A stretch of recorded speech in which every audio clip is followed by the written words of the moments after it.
कई शहीद होते रहेंगे अपनी धरती माँ को बचाने के लिए, लेकिन तुम जैसे लोग जो अपने आप को ही नहीं अपनी माँ को भी दौलत की खातिर बेचते आए हैं, और उनका अंजाम एक गुमनाम लाश की तरह होगा जिसे गिद्ध और चीले नोच नोच कर खा जाएंगे। नोच नोच कर तो हमारे आदमी तुम्हें खाएंगे। मैंने फैसला किया है, आज 15 अगस्त के दिन मैं इस देश को बर्बाद कर दूंगा। आज वो दिन हमारे और तुम्हारे सामने है। ध्वजारोहण को अब सिर्फ 24 मिनट बाकी है, और 25वें मिनट में क्या होगा वो तुम सब अपनी आंखों से देखना। प्रलय 1 आउट, रेडी फॉर टारगेट।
देखा ब्रिगेडियर, ये है मेरी जंग की शुरुआत।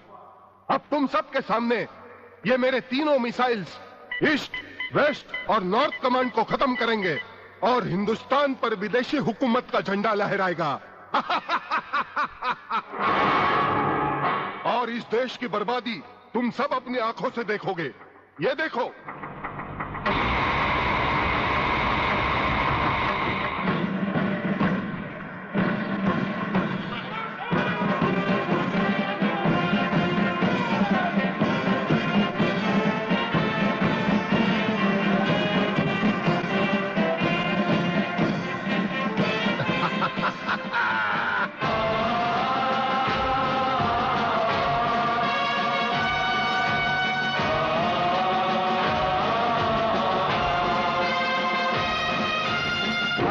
मैं गीता पर हाथ रखकर कसम खाता हूं, जो भी कहूंगा सच कहूंगा, सच के अलावा कुछ नहीं कहूंगा। जज साहब, शहीद स्मारक पर जो भी कुछ हुआ मेरी आंखों के सामने हुआ। मुझे इस बात का ताज्जुब है और अफसोस भी है कि ब्रिगेडियर सूर्यदेव सिंह जैसे जिम्मेदार और सुलझे हुए अफसर ने ऐसा कदम क्यों उठाया जिससे निर्दोष लोग मारे गए। इस हत्याकांड के जिम्मेदार ब्रिगेडियर सूर्यदेव सिंह ही हैं। जज साहब, क्या अदालत को यकीन है कि गीता और कुरान या बाइबल जैसे पवित्र ग्रंथों पर हाथ रखकर जो गवाहियां दी जाती हैं वो सच होती हैं? अगर इन कस्मों के बावजूद भी गवाह सच नहीं बोलता तो फिर अदालत में इन पवित्र ग्रंथों का अपमान किस लिए जज साहब?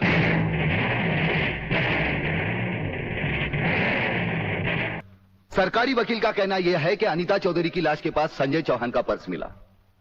हो सकता है बेहोश राधा टंडेल को उठाते वक्त वो पर्स वहां गिर गया हो। अब इनका कहना यह है कि राधा टंडेल ने इन लड़कों के खिलाफ बयान दिया है। यह भी तो हो सकता है कि वो बयान उसने किसी के दबाव में आकर दिया हो। जिस डॉक्टर ने बलात्कार की रिपोर्ट बनाई वो भी खरीदा गया हो। आपकी इन दलीलों से अदालत अपना फैसला नहीं बदल सकती।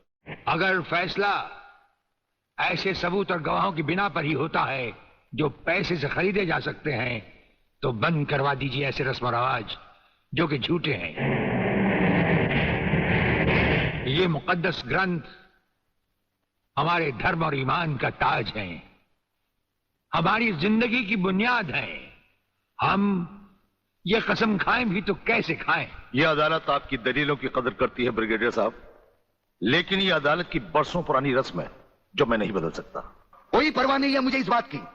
मेरा तो विश्वास उठ गया है इस कानून से। कौन सा कानून, कैसा कानून? यह कानून तो चंद मुजरिमों की रखेल बन बैठा है। इसलिए लोग अदालत का दरवाजा खटखटाने के बजाय गुंडों की चौखट चूमते हैं। इंस्पेक्टर वागले, अगर मैं चाहूं तो अदालत की तौहीन के जुर्म में मैं तुम्हें अभी टर्मिनेट कर सकता हूं। इन्हें गिने भुक्कड़ लोगों की वजह से यह अदालत शतरंज की बिसात बन गई है, जहां कोई भी आकर कानून से खेल सकता है। लेकिन इन खिलाड़ियों को अगर मैंने सच्चा कानून नहीं सिखाया तो मेरा नाम भी शिवाजी राव वागले नहीं। Take him out of the court.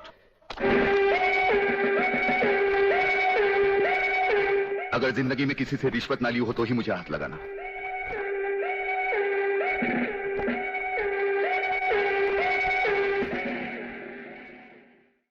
तो फिर हम भी अपने जमीर के खिलाफ नहीं जा सकते, चाहे वो अदालत हो या जंग का मैदान।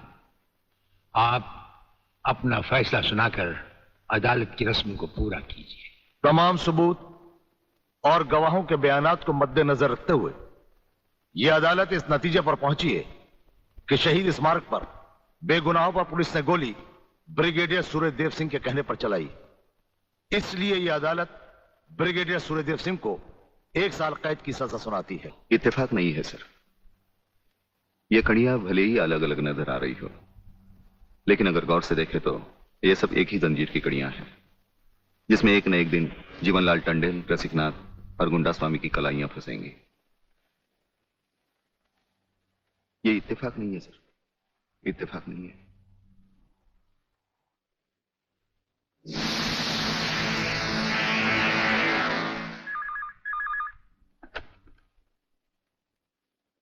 हेलो सर, मैं तुम्हारी आवाज अच्छी तरह पहचानता हूं जेलर। तुम वहां से कुछ नहीं बोलोगे, सिर्फ सुनो, क्योंकि जब से तुम्हारी जेल में सूर्यदेव सिंह आया है तुम्हारी दीवारों के भी कान हो गए हैं। मुझे वागले और उसकी मीटिंग का पता चल चुका है। वो 3 लौंडों के केस की सीढ़ी बनाकर मुझ तक पहुंचे। उसके पहले उसकी सीढ़ी के हर डंडे को काट कर फेंक दूंगा मैं। सुनो जी। मुन्ना और उसके खतरनाक खूनी साथियों को आज रात को पुलिस की वर्दी में जेल से बाहर निकाल दो और उनको समझा दो पुलिस स्टेशन जाकर उन तीनों लड़कों का बिल आत्महत्या के नाम पर फाड़ दें।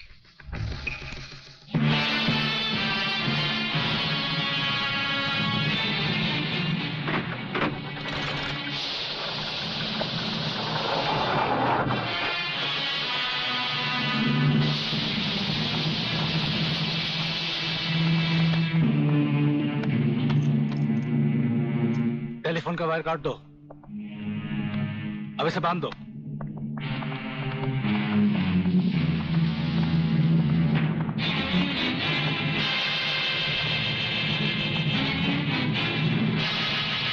डरो मत, तुम्हारी जमानत हो चुकी है। हम लोग तुम्हें रिहा करने आए हैं।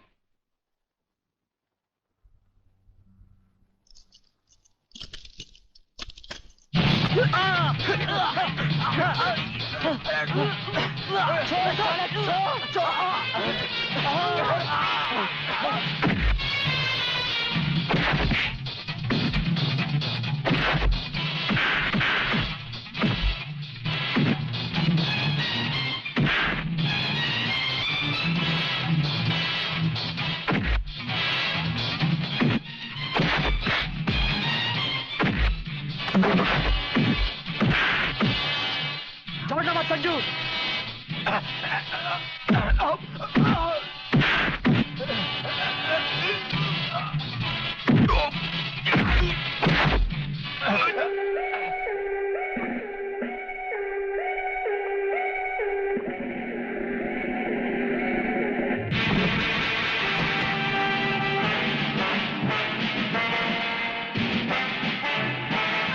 कुछ ही देर पहले तुम जेल की कोठरी में बंद थे, फिर वहां से निकले कैसे?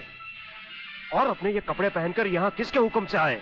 हम अपने हुक्म के खुद मालिक हैं। हम अपने हुक्म से ही अंदर आए थे और अपने ही हुक्म से बाहर चले जाएंगे। तुमसे अच्छी तरह मिल लेने के बाद तुम्हें अच्छी तरह मालूम होना चाहिए कि तुम किसके सामने बैठे हो। हमें मालूम है, इसीलिए तो जूते तुम्हारे मुंह के सामने रखे हैं। तुम जैसे गद्दारों से हम नहीं, हमारे जूते ही मुंह लगाते हैं। सूर्यदेव सिंह! ब्रिगेडियर सूर्यदेव सिंह, भूल कैसे गए? हम आज भी ब्रिगेडियर हैं, कल भी ब्रिगेडियर थे। जेल में आना तो एक नाटक था तुम जैसे मुजरिम तक पहुंचने के लिए।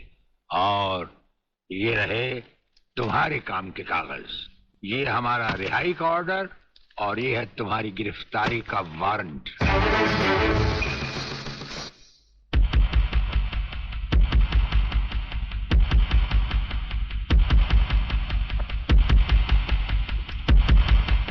याद करो वो दिन जब तुमने ये वर्दी पहनने से पहले एक कसम खाई थी। याद करो। हम कसम खाते हैं कि हम पूरी ईमानदारी और वफादारी से देश और कानून की रक्षा करेंगे।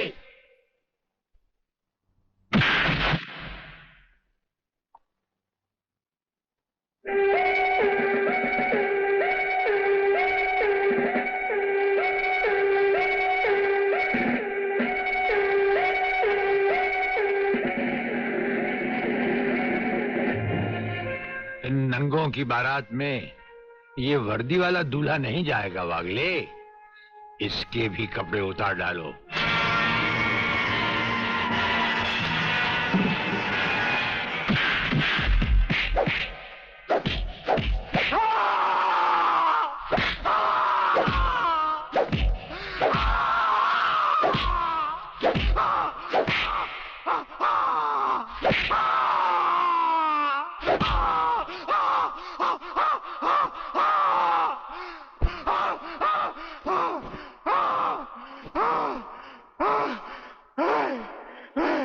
सच कह रहा हूं, मैं बेकसूर हूं।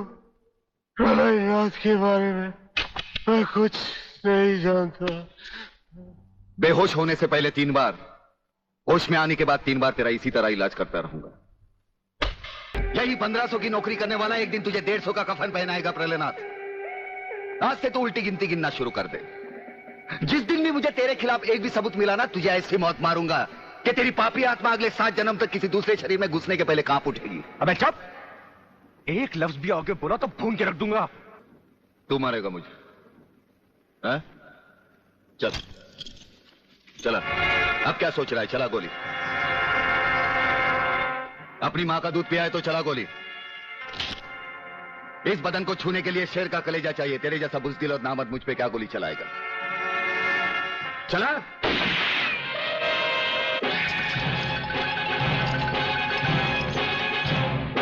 पुलिस अफसर पर गोली चलाने के जुर्म में मैं तुझे गिरफ्तार करता हूं। प्रलयनाथ जरा भी हिले तो इसकी खोपड़ी खोल दूंगा।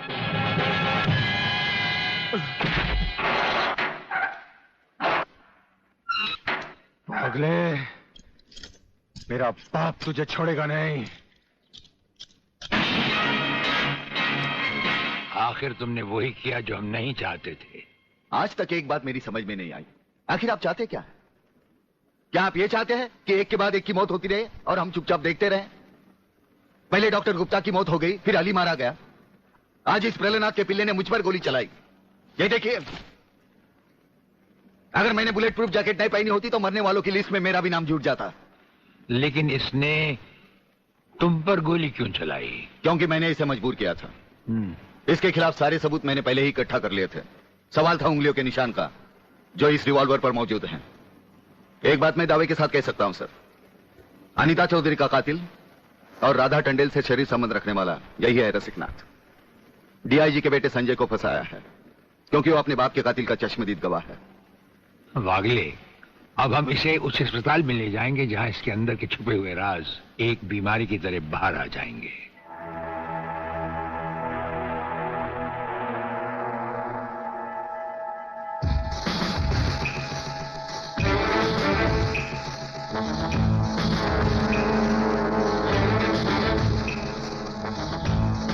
जो दुश्मन यहां बांधा गया, समझो उसकी अर्थी उठ गई। हमारा ये हथियार आग उगलता है, जो कुछ हमने पूछा, अगर उसका जवाब तुमने सच सच नहीं दिया तो ये हथियार तुम्हें जला डालेगा। मगर आप चाहते क्या है? प्रलयनाथ गिरना स्वामी तुम्हारा बाप है। हाँ जी, हाँ जी। और अब वही इस देश को खत्म करने की तैयारियां कर रहा है। हाँ जी, बिल्कुल। हाँ, मुझे माफ कर दो, मुझे जाने दो। नहीं, मैं बता रहा हूँ, मैं सब बताता हूँ। मेरे बाप का अगला प्लान क्या है? मुझे छोड़ दो। हाँ, मुझे मेरे बाप से कोई लेना नहीं है, मैं तो उसको जानता भी नहीं हूँ। मेरे बाप का अगला प्लान है कि प्रोफेसर खुराना को किडनैप करने वाला है। रुको डैडी, रुको डैडी, ये बहुत खतरनाक लोग हैं, मुझे बचा लो डैडी, जल्दी।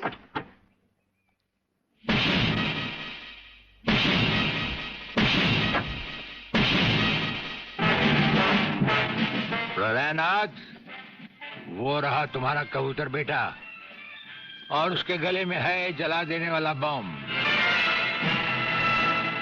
उसका रिमोट कंट्रोल हमारे हाथ में है। अगर तुमने एक कदम भी आगे बढ़ाया तो उसे जलाकर राख कर दिया जाएगा।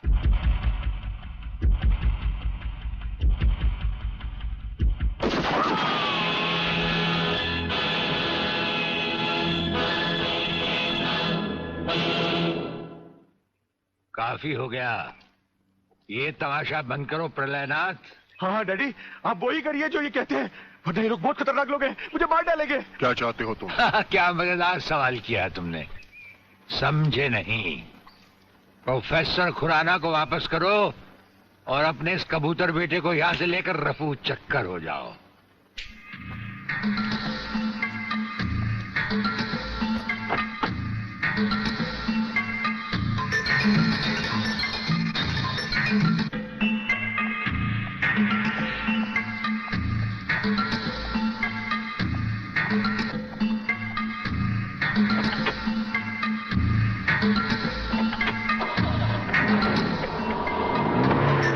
ब्रिगेडियर, वो फ्यूज कंडक्टर आप नहीं जानते? हम सब कुछ जानते हैं प्रोफेसर। उसकी गाड़ी में हमारा ट्रांसमीटर लगाया जा चुका है। वो जो कुछ भी कहेगा, जो कुछ भी करेगा, जहां कहीं भी जाएगा, उसकी हर एक मूवमेंट की खबर हमें मिलती रहेगी।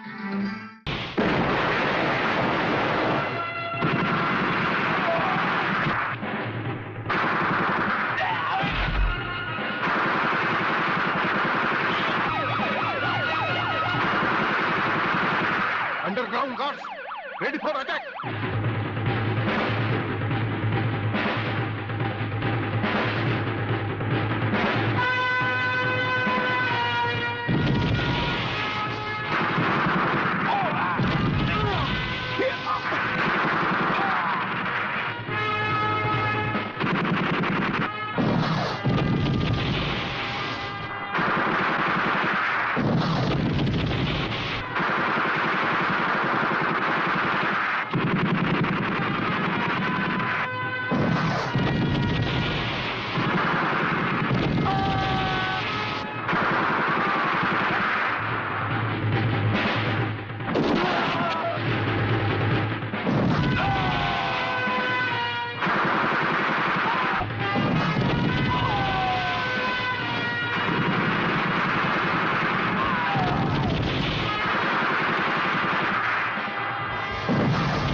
अपने भड़वों से कह दो कि हथियार फेंक दे। जरा भी हरकत की तो चिथड़े उड़ा दूंगा। हथियार फेंक दो।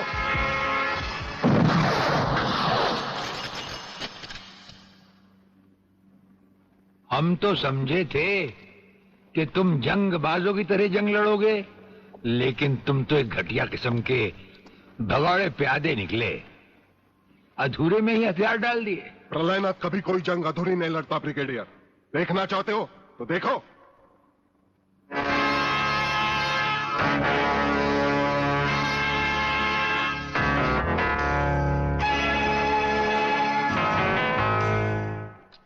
देखा वागले, अब हथियार नीचे डालने की बारी तुम्हारी है। डाल दो हथियार।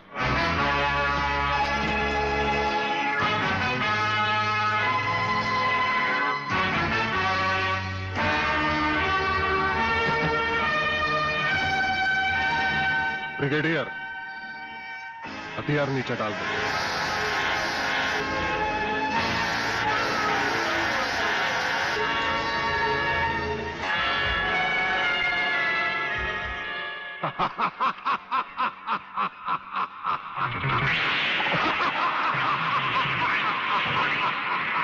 वागले साहब, यही है मेरे पिताजी का कातिल, इसीने मेरे पिताजी का खून किया। यही है कातिल। वागले साहब, मत छोड़ना इसे। हाँ हाँ, मैं हूं तेरे पिता का कातिल, और आज तुम सबका कत्ल भी मेरे हाथों से ही होगा। वागले, तुम्हारी गर्मी को ठंडा करने का सामान भी मैं साथ लाया हूं। वो देखो।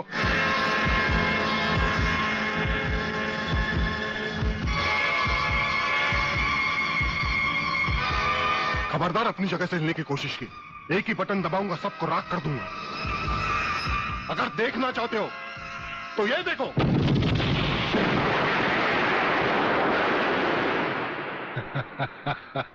देखा ब्रिगेडियर, मेरी जंग की शुरुआत, और इसकी इंतहा होगी तुम्हारी बर्बादी और हिंदुस्तान का खात्मा।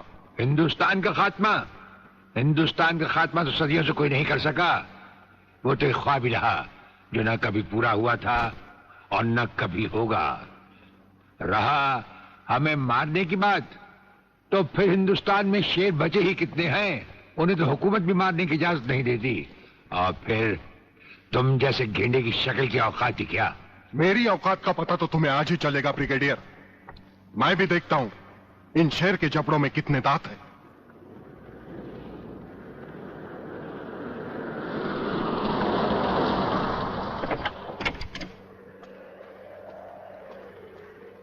नमस्कार शिवाजीराव वागले। आओ आओ हिजड़े की औलाद आओ, तेरी ही कमी थी। आ जब तक हमारे देश के हिस्से में तेरे जैसे मंत्री आएंगे ना, हमारे देश का इसी तरह कल्याण होता रहेगा। नमस्ते। वाह प्राणनाथ जी वाह, क्या खूब मिलाई है इन दो देशभक्तों की जोड़ी, जो आज देश के नाम पर एक साथ शहीद हो जाएंगे। कई शहीद होते आए हैं और कई शहीद होते रहेंगे अपनी धरती मां को बचाने के लिए। लेकिन तुम जैसे लोग जो अपने आप को ही नहीं, अपनी मां को भी दौलत की खातिर बेचते आए हैं, और उनका अंजाम एक गुमनाम लाश की तरह होगा जिसे गिद्ध और चीले नोच नोच कर खा जाएंगे। नोच नोच कर तो हमारे आदमी तुम्हें खाएंगे। मैंने फैसला किया है, आज 15 अगस्त के दिन मैं इस देश को बर्बाद कर दूंगा। आज वो दिन हमारे और तुम्हारे सामने है। ध्वजारोहण को अब सिर्फ 24 मिनट बाकी है, और 25वें मिनट में क्या होगा वो तुम सब अपनी आंखों से देखना।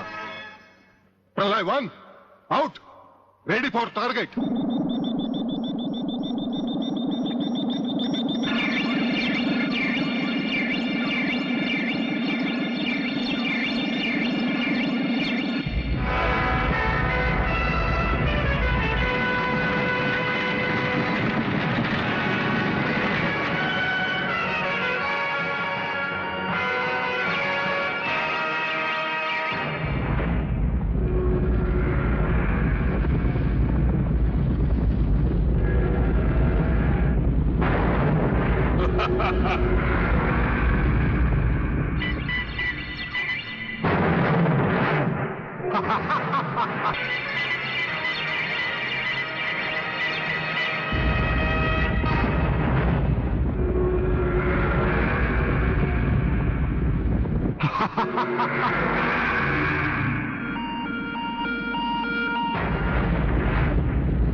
देखा ब्रिगेडियर, ये है मेरी जंग की शुरुआत।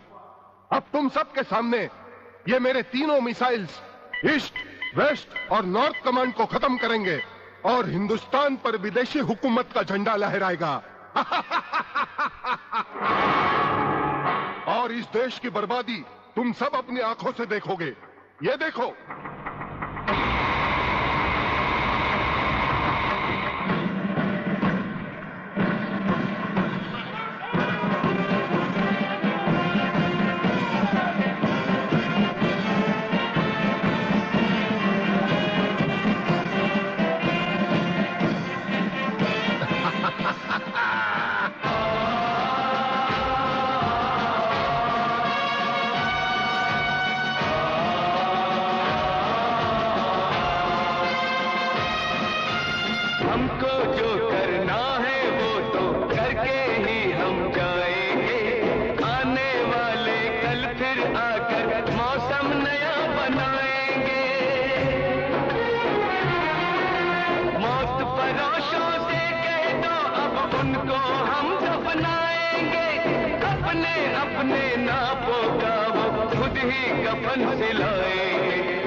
खड़े हो बारूद के ढेर पर और पी रहे हो पाइप। तुम्हारे जलवे में कोई कमी नहीं आई ब्रिगेडियर। तुम दोनों में से कोई भी अपनी जगह से हिला तो दोनों कैबिन रिमोट कंट्रोल से उड़ा दूंगा। खबरदार हिलोने भून कर रख दूंगा।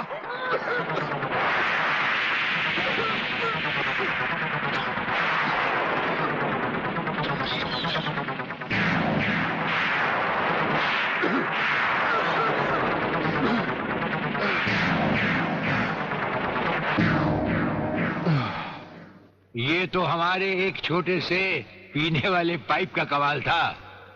अगर कहीं भूले से हमारे इस रुमाल को हाथ लगा बैठते तो जलकर राख हो जाते गेंडा स्वामी। जलकर राख कौन होगा, इस बात का पता तुम्हें अभी चल जाएगा ब्रिगेडियर। प्रलय 1 स्टार्ट।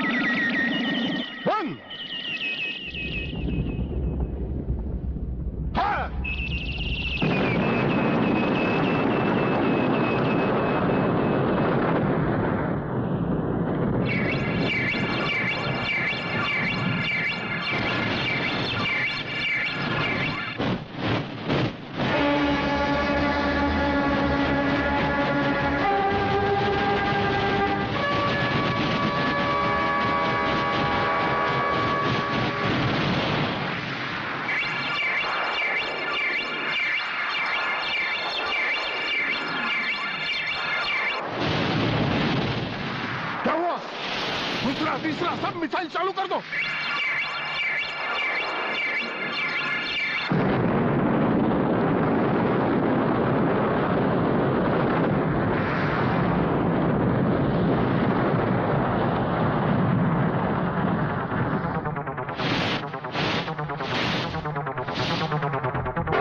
प्रलयनाथ जी, मैं पूरी कोशिश कर रहा हूं, लेकिन पता नहीं क्यों एक भी मिसाइल टेक ऑफ नहीं हो रहा।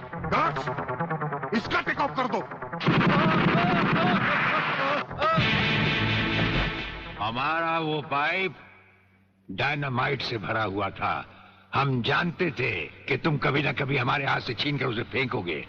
उसी के धुएं की आग लेकर हमने तुम्हारे सब मिसाइल के फ्यूज कंडक्टर निकाल लिए हैं। गेंडा स्वामी, फ्यूज कंडक्टर। अब तुम्हारे मिसाइल में सिर्फ धुआं रह गया और कुछ भी नहीं। बाकी बचे तुम। गेंडा स्वामी, उसे तो हम निपट लेंगे। भून डालो इसे।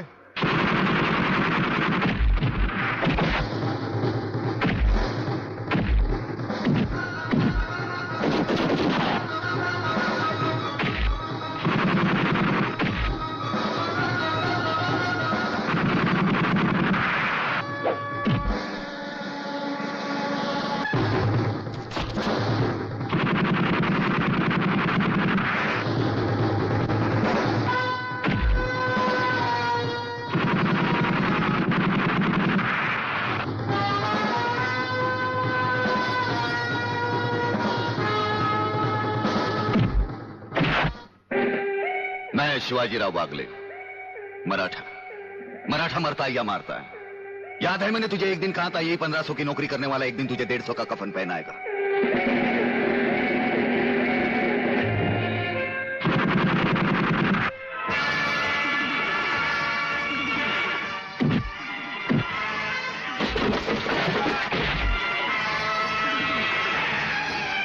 भाग रहे हो जानी?